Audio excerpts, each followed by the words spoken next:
At the very end of this week's Torah portion, Parshat Shmini, nestled amidst the laws of kashrut, we encounter one of the most well-known proclamations of our tradition.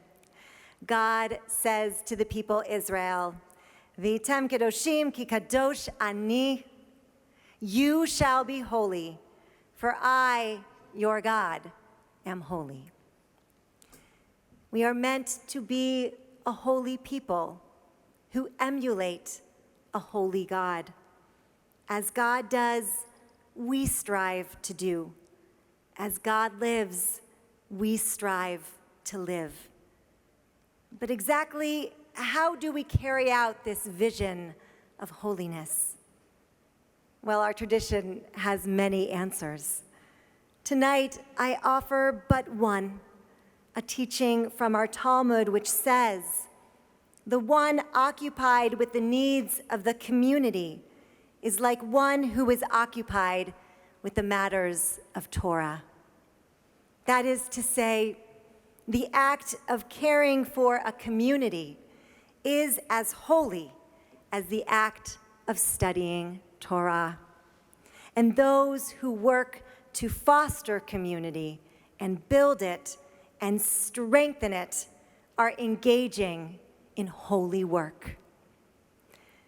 If there ever were a teaching that pointed directly to Gather, this might be it. Gather, our small groups initiative here at Emanu-El, is all about fostering and building and strengthening community by bringing together members from across the congregation to learn and connect and grow. In these small groups, congregants truly get to know one another, forming friendships and bonds that often extend far beyond the confines of the Gather program. Our groups vary widely in topic and focus, from sports to spirituality to Shakespeare, from backgammon to mahjong to meditation, and so much more.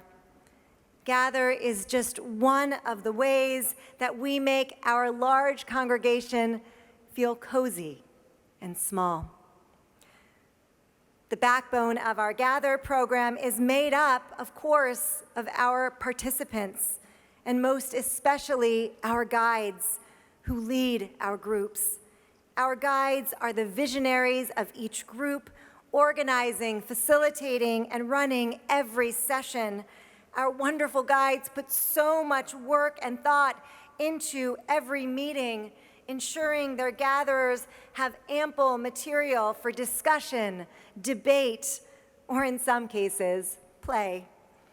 They are the point people, the idea people, and the ones who show up time and again for their groups.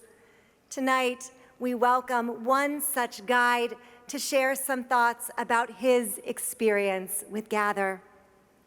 Brian Quinn currently guides Bronze Shadows, a Gather group focused on poetry. This is his second foray into guiding as he began his Gather journey with Team Dad, a group centered on parenting. To our great fortune, Brian is involved in many aspects of Temple life, including serving on the membership committee as well as the Young Families Committee. It bears mentioning that Brian's Jewish story began here as well, as he converted through our Discovering Judaism program. Brian is the proud husband of Lisa and the father of Poppy, a future nursery school scholar. It is an honor and a delight to lift up Brian's holy work and to welcome him to our Bima.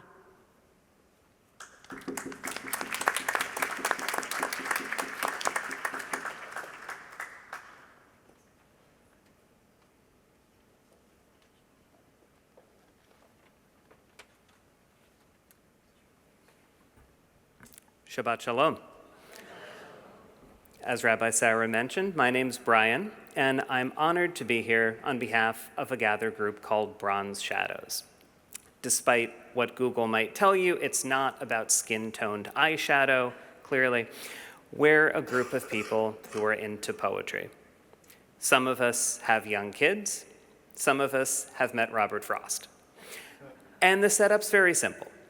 We get together on Zoom once a month. A different person picks a poem that spoke to them in some way, and we spend an hour or so just talking about it. What moved us, surprised us, drew us in, maybe repelled us. It's all fair game. We've gone pretty far afield. We've read Rumi, the 13th century Persian poet. We've read the Ukrainian poet Ilya Kaminsky and our member's buddy, Robert Frost. In a nod to our home at Temple Emanu-El, we've read Yehuda Amichai. We've even read the published work of one of our own members, thank you, Claire, and Mazel Tov. But that evocative, cosmetics-adjacent name comes from a poem by Wallace Stevens called The Idea of Order at Key West. Stevens was a guy who would come home from a day as an insurance executive and change out of the gray flannel suit and write the wildest, gnarliest, most inscrutable poems Hartford, Connecticut has ever seen. In Idea of Order, which is pretty sedate for him, by the way, he imagines seeing a woman walking by the ocean at night singing. The two of them stand there, surrounded by the force and wildness of nature. As he puts it, the meaningless plungings of water and the wind, theatrical distances, bronze shadows heaped on high horizons, mountainous atmospheres of sky and sea.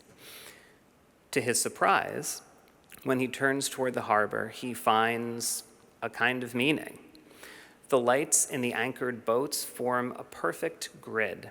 They mastered the night and portioned out the stars, arranging, deepening, enchanting night. In amazement, he says at the climax of the poem, "Oh, blessed rage for order." It may be asking too much of poetry or any art to wonder if it has a point. But if it does, then that, I think, is it. To be a gesture of sense-making, an act of will that wrenches order from chaos. I had a great teacher once who said that if you wrote a poem called Oranges, it had better be about anything but oranges. Everything is about something else if you know where to look. To talk about a group of people who like poems is to talk about not why poems matter, but why what they represent matters, and why the group itself matters, a community, a gathering that resists the atomization pulling us all apart. First, in the era of artificial intelligence, poems represent being human. I have colleagues who make fun of me for not using AI enough at work. One asked if I also did math without a calculator. But AI lives at the center of a probability distribution. It repackages the anticipated and the common. The role of poetry, or any art, is to be something that exists for the first time in history, fundamentally original and therefore supremely human. And yet, like the proverbial tree falling in the forest, a poem is no use unread. Every work of writing presumes a reader, and that means it's also supremely human to read and to feel, in Faulkner's words, the love and honor and hope and pride and compassion and pity that you and you alone in that moment experience. How meaningful, then, that in our group we have the chance to see the same few lines land totally differently on one of us than another, and to feel that little microcosm of all the variety of experience. And it's not just being human. Poetry also stands for being humane. That can have special resonance for Jewish readers like us. In the middle of feeling that the world we know is collapsing from the middle like an ancient bridge, our group read a poem by W.H. Auden called September 1st, 1939. Yeah, in this sanctuary, there are people who know that that's the day the tanks of the Wehrmacht stabbed into Poland. Auden wasn't Jewish, but for us, reading this poem that shows its moment in history right on the tin connects us to the last time mortal threats gathered in the shadows around us. Crucially, though, Auden ends the poem with hope. He remembers that there are still just people in the world, and he wishes, some might say he prays, to have the strength to join them. May I, he says, composed like them of eros and of dust, beleaguered by the same negation and despair, show an affirming flame. Poetry, in short, is a reminder that even in this instrumental age, we can ask not just what and how, but why and for whom. Even though all of human knowledge can be sieved through the AI of your choice in 10 seconds, poems are the gold nugget that doesn't go through, the unparaphrasable, the irreducibly human. And for our little group, Jews of all ages who may never have met if not for this, poetry connects us to each other's life experience and to the sense memory of 100 generations and grants us maybe just a little of their strength. I suspect that many of us, maybe all of us, could find something in the right poem that reminds us that our ancestors have stood on this shore before and that helps us find our affirming flame. Shabbat Shalom.